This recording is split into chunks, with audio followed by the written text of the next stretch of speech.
നമസ്കാരം. ഇനി തെരഞ്ഞെടുപ്പിൽ മത്സരിക്കാനില്ല. ഈ ഒരു കാര്യം പ്രഖ്യാപിച്ചു രംഗത്തെത്തുകയാണ് കെ.ടി. ജലീൽ എം.എൽ.എ. ഒരധികാര പദവിയും ഇനി തനിക്ക് വേണ്ട. അവസാന ശ്വാസം വരെ CPM സഹയാത്രികനായി തുടരുമെന്ന് കെ.ടി. ജലീൽ വ്യക്തമാക്കുന്നു. ഫേസ്ബുക്കിലൂടെയാണ് കെ.ടി. ജലീൽ ഇങ്ങനൊരു പരാമർശം നടത്തിയിരിക്കുന്നത്. നേരത്തെ PV അൻവർ MLA-ക്ക് പിന്നാലെ സംസ്ഥാന ആഭ്യന്തര വകുപ്പിനെതിരെ വിമർശനവുമായി കെ.ടി. ജലീൽ MLA രംഗത്തെത്തിയത് നാം ഒക്കെ കണ്ടതാണ്.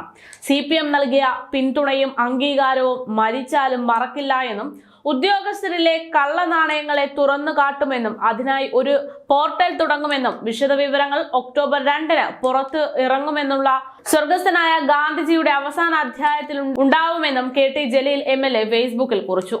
ഉന്നത പോലീസ് ഉദ്യോഗസ്ഥരെ വിമർശിച്ചുകൊണ്ടാണ് കെ.ടി. ജലീൽ രംഗത്തെത്തിയത്.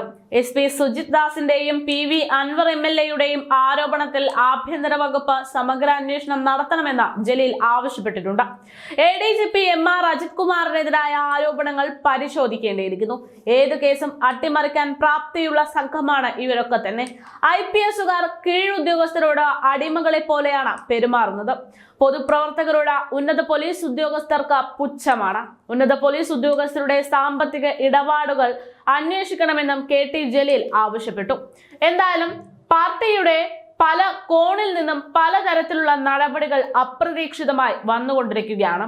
ആദ്യം ഹേമ കമ്മിറ്റി റിപ്പോർട്ട് പുറത്തു വന്നതിന് പിന്നാലെ മുകേഷിനെതിരെ നിരവധി റിപ്പോർട്ടുകൾ പുറത്തു വരുന്നു, നിരവധി ആരോപണങ്ങൾ പുറത്തു വരുന്നു. MLA സ്ഥാനം മുകേഷ് രാജിവെക്കണമെന്നുള്ള അഭിപ്രായങ്ങളും സമരങ്ങളും ഒക്കെ നടക്കുന്നതിനിടെയാണ് അതിനേക്കാൾ വലിയ രീതിയിൽ വാർത്താ പ്രാധാന്യം നേടിക്കൊണ്ട് PV അൻവറിന്റെ പ്രസ്താവന പുറത്തു വരുന്നത്.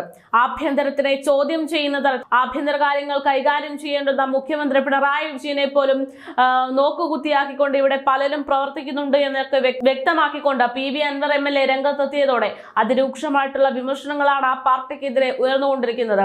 മുഖ്യമന്ത്രി പിണറായി വിജയന്റെ മറുപടി കാത്തിരിക്കുകയാണ് കേരളക്കര ഒന്നാകെ.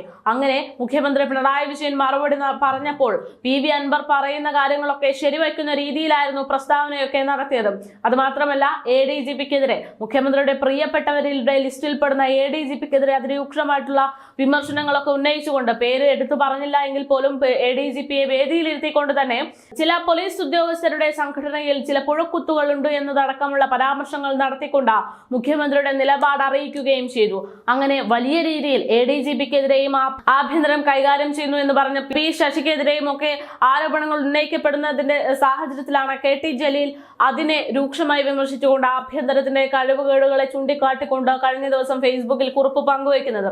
ഇപ്പോൾ ഇതിനൊക്കെ പിന്നാലെ ഇനി താൻ മത്സരത്തിനൊന്നുമില്ല, തനിക്ക് മതിയായി എന്ന രീതിയിൽ കെ.ടി. ജലീലും പ്രതികരിക്കുകയാണ്. ഇതൊക്കെ പാർട്ടി നാശത്തിലേക്ക്, പാർട്ടിയുടെ നാശം അടുത്തുകൊണ്ടിരിക്കുന്നു എന്ന് വ്യക്തമാക്കുന്നതാണ്.